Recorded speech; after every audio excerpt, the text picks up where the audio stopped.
ከታሪክ ማህደር ተሰውሮ የቆየውና ስለ አንዲት ሴትና ልጆቿ የሚተርከው አስደናቂ ታሪክ ነው።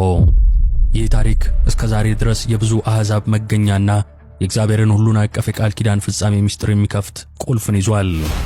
ዛሬ በአብርሃም ድንቅ ታሪክ ውስጥ ከታወቁት ከሳራና ከአጋር ባሻገር ብዙዎቻችን ወደማናውቀው የሕይወቱ ገጾች እንሻገራለን።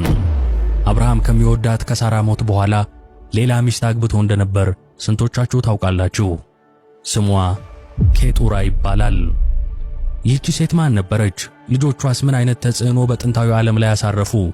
እንዴትስ ነው እግዚአብሔር ለአብርሃም የሰጠው የብዙ አሕዛብ አባት የመሆን የተስፋ ቃል በእነርሱ በኩል ፍጻሜ ያገኘው? ይህ ታሪክ ምንም እንኳን ትኩረት ባይሰጠውም ጥልቅ መንፈሳዊና ታሪካዊ አንድምታ ያለው የእግዚአብሔርን ጥልቅ ጥበብና ሁሉን አቀፍ ዓላማ የሚያሳይ ነው። ዛሬ የኬጡራን ማንነት፣ የልጆቿንና የትውልዳቸውን ታላቅነት እንዲሁም የአብርሃምን የቃል ኪዳን በረከት እንዴት እንደተካፈሉ በጥልቀት እንፈትሻለን። ይህንን አስገራሚና ብዙም ያልተዳሰሰ ታሪክ እስከ መጨረሻው ድረስ እንድትከታተሉ በአክብሮት ጋብዛችኋለሁ። ምክንያቱም የምትሰሙት ነገር በእርግጥም ያስደንቃችኋል።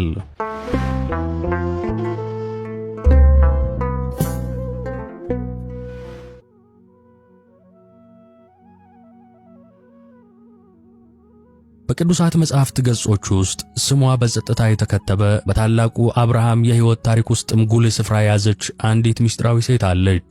ስሟ ኬጡራ ይባላል። ኦሪት ዘፍጥረት ምዕራፍ 25 ከአንደኛው እስከ አራተኛው ቁጥር ድረስ ስለ እርሷና ስለ ልጆቿ በአጭሩ ተተርኳል። አብርሃምም ሌላይቱን ሚስት አገባ፣ ስሟም ኬጡራ ነበረ። እርሷም ዚምዛራን፣ ዮቅሻንን፣ ሜዳንን፣ ምድያምን፣ ይሽባቅንና ሹዋን ወለደች ይለናል። ይህ አጭር መግለጫ ብዙ ጥያቄዎችን ያጭራል። ኬጡራ ከየት መጣች? ከአብርሃም ጋር እንዴት ተገናኘች? በሐዘን በተዋጠው የአብርሃም ጎጆ ውስጥስ ምን አይነት ሚናን ተጫወተች? የስሟ ትርጉም በራሱ የሚሰጠን ፍንጭ አለ። ኬጡራ ማለት ዕጣን ወይም መልካም መዓዛ ማለት ነው። ይህ ስያሜ እንዲሁ በአጋጣሚ የተሰጣት አይመስልም። እስቲ አስቡት፣ አብርሃም የሕይወቱ አጋር የነበረችውን የተስፋውን ልጅ እናት የሆነችውን ሳራን በሞት ካጣ በኋላ በከባድ ሐዘን ውስጥ ተቀምጧል። ጎጆው በዝምታና በናፍቆት ተሞልቷል።